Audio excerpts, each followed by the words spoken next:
Assalamualaikum warahmatullahi wabarakatuh. A'udzu billahi minasy syaithanir rajim. Bismillahirrahmanirrahim. وراودته التي هو في بيتها عن نفسه وغلقت الأبواب وقالت هيت لك قال معاذ الله إنه ربي أحسن مثواي إنه لا يفلح الظالمون ولقد همت به وهم بها لولا أن رأى برهان ربه كذلك لنصرف عنه السوء والفحشاء إنه من عبادنا المخلصين وستبق الباب وقدت قميصه من دبر وألف يا سيدها لدى الباب قالت ما جزاء من أراك بأهلك سواء إلا أن يهجن أو عذاب عليم قال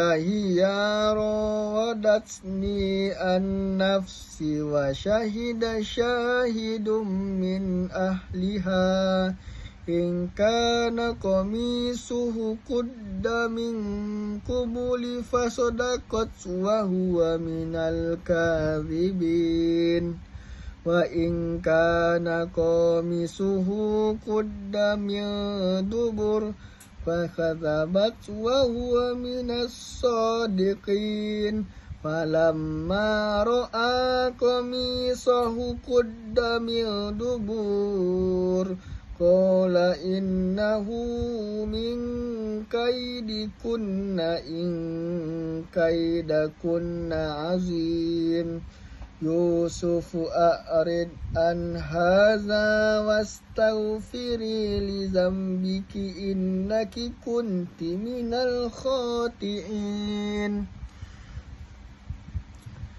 أعوذ بالله من الشيطان الرجيم بسم الله الرحمن الرحيم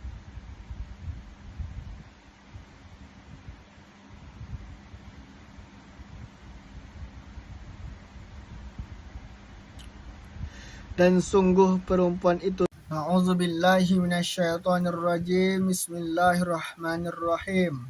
Dan perempuan yang dia tinggal di rumah Yusuf menggoda dirinya. Dia menutup pintu-pintu dan berkata, marilah mendekat kepadaku. Yusuf berkata, aku berlindung kepada Allah. Sungguh Tuhanku telah berbuat baik kepadaku. Sesungguhnya orang-orang zalim tidak akan beruntung. Dan sungguh perempuan itu telah berkehendak kepadanya, dan Yusuf pun berkehendak kepadanya. Sekiranya dia tidak melihat tanda dari Tuhannya, demikianlah kami palingkan darinya keburukan dan kekejian. Sungguh dia termasuk hamba yang telah terpilih. Maka keduanya berlomba menuju pintu, dan perempuan itu menarik baju Yusuf dari belakang hingga koyak, dan mereka mendapati suaminya di depan pintu. Perempuan itu berkata, apakah balasan bagi orang yang bermaksud buruk kepada istrimu selain dipenjarakan atau mendapat azab yang pedih? Yusuf berkata, dialah yang menggoda diriku, dan seorang saksi dari keluarga perempuan itu memberikan kesaksian. Jika bajunya koyak di depan, maka perempuan itu benar, dan Yusuf termasuk orang-orang yang berdusta. Dan jika bajunya koyak di bagian belakang, maka perempuan itulah yang berdusta, dan Yusuf termasuk orang-orang yang benar. Maka ketika suami perempuan itu melihat baju Yusuf koyak di belakang, dia berkata, "Sesungguhnya adalah tipu daya kamu kaum perempuan, sungguh tipu daya kamu besar. Wahai Yusuf, berpalinglah dari hal ini, dan wahai istriku, mohon ampun atas dosamu, karena engkau termasuk orang-orang yang bersalah." Jadi asbabun nuzul dari ayat ini yang pertama adalah merupakan bagian dari kisah Nabi Yusuf di Mesir. Tidak terkait peristiwa khusus saat turunnya, tetapi sebagai kisah pendidikan atau kisah Qur'ani, mana di sana menceritakan godaan dari istri pejabat Zulaikha, ujian besar terhadap keimanan dan kehormatan Nabi Yusuf. Jadi nilai-nilai pendidikan yang dapat kita ambil yang pertama adalah menjaga kesucian diri atau iffah.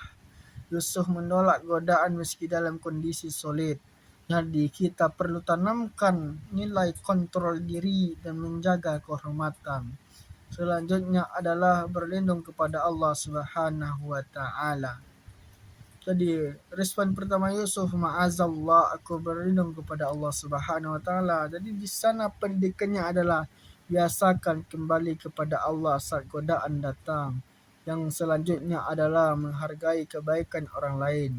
Yusuf ingat kebaikan tuannya tersebut. Jadi nilai pendidikannya adalah jangan membalas kebaikan dengan pengkhianatan. Selanjutnya adalah ujian tidak menghapus kemuliaan. Yusuf difitnah meski benar. Jadi nilai pendidikannya di sana adalah kebenaran tidak selalu langsung menang, tapi tetap harus dijaga. Selanjutnya adalah bahaya fitnah dan manipulasi. Perempuan itu mencoba membalikan fakta. Jadi nilai pendidikannya adalah waspada terhadap manipulasi dan tuduhan palsu. Yang selanjutnya adalah menutup aib dan taubat. Kasus tidak diperbesar, diarahkan untuk istighfar. Dari pendidikannya adalah pentingnya taubat dan menjaga kehormatan sosial. Mungkin hanya itu. Assalamualaikum warahmatullahi wabarakatuh.